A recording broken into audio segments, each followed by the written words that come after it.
अशा प्रकारे रामभाऊ तपस्येचे थोडे दिवस राहिले आता.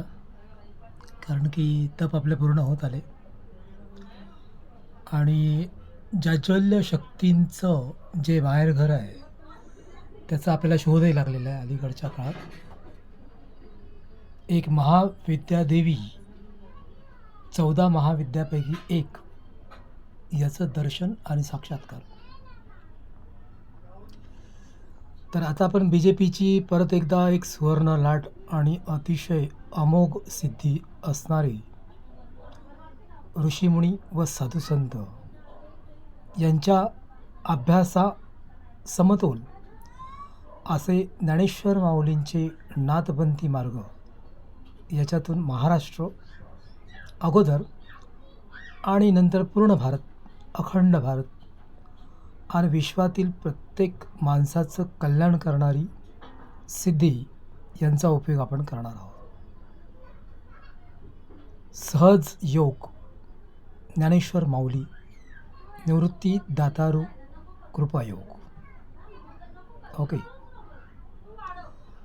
तर विलक्षण तपस्येच्या सामुग्रीमध्ये आपल्याला अलीकडच्या काळात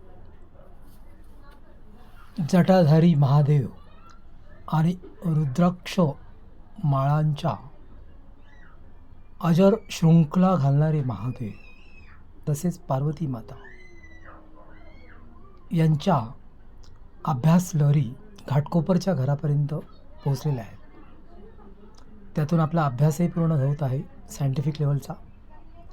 पण आपण सायंटिफिक लेवल आता 2024ला किंवा 2028ला धारण करत नाही आहे.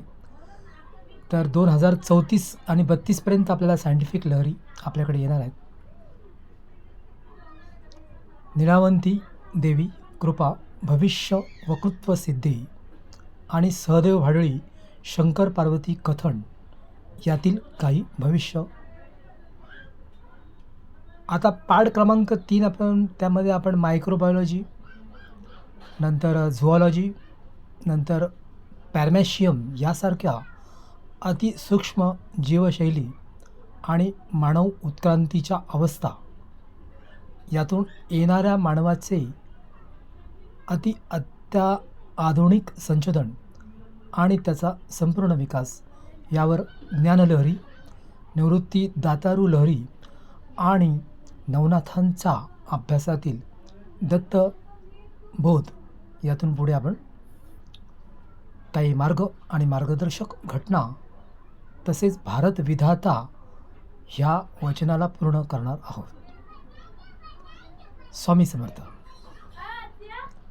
तपोभागामध्ये आपण आता अलीकडे तपस्या थांबवणार आहे.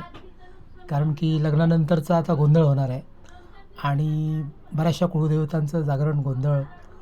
परत एक साधारणतः 11 देव समुदाय यांना मुळात जागृत करायचं आहे. मग जरासा गोंधळाचाच प्रकार एवढ्या 4 महिन्यामध्ये. नंतर मग अभ्यासात आणि BJPमध्ये थोडासा तात्पर्याने एक चांगला सुवर्ण योग येण्याच्या ऐवजी एक सिल्वर योग आपल्या नशिबात येईल आता पुढे BJPसाठी. पण येणाऱ्या काळामध्ये जाज्वल्य सिद्धींचं माहेरघर म्हणजे गणपती बाप्पा यांच्या आशीर्वचनांना आपण डावलू शकत नाही आणि गणपती बाप्पाच्या आशीर्वादाने आपल्या आयुष्याला ते कलाटणी मिळत आहे. सुवर्णकाळ आणि कुबेर भंडारीचे संपन्न असे जीवन चालू होत आहे. तर तुम्हाला BJPवाल्यांना सगळ्यांना बेस्ट ऑफ लक. शरद कटारेतर्फे आणि small scientist of India, great writer of India यांच्यातर्फे BJPला तसेच RSSला संपूर्ण समावलोकन सिद्धींचा आशीर्वचन समूह हा मी प्रदान करत आहे. आणि पुन्हा एकदा आपण जोमाने कामाला लागूया आपण आता. कारण की येत्या कालावधीमध्ये आपण 2 ते 3 वर्ष एक सुप्त अवस्था धरली होती आणि आता आपल्याला गतिमान करणाऱ्या बऱ्याचशा देवी देवतांचा संग्रह आपल्या घरात घाटकोपरला सुद्धा आलेला आहे. तर ही तुळजाभवानीची कृपा म्हणावी लागेल. आईसाहेबांची कृपा झाल्यानंतरच मनुष्य हा कार्यप्रणालीचा वक्ता आणि राजा बनतो. ओके, तर आपण श्रेष्ठ वक्ते आहात आणि मी एक सामान्य राजा आहे आता घाटकोपरचा. ओके, स्वामी समर्थ. जय शिवशंकर.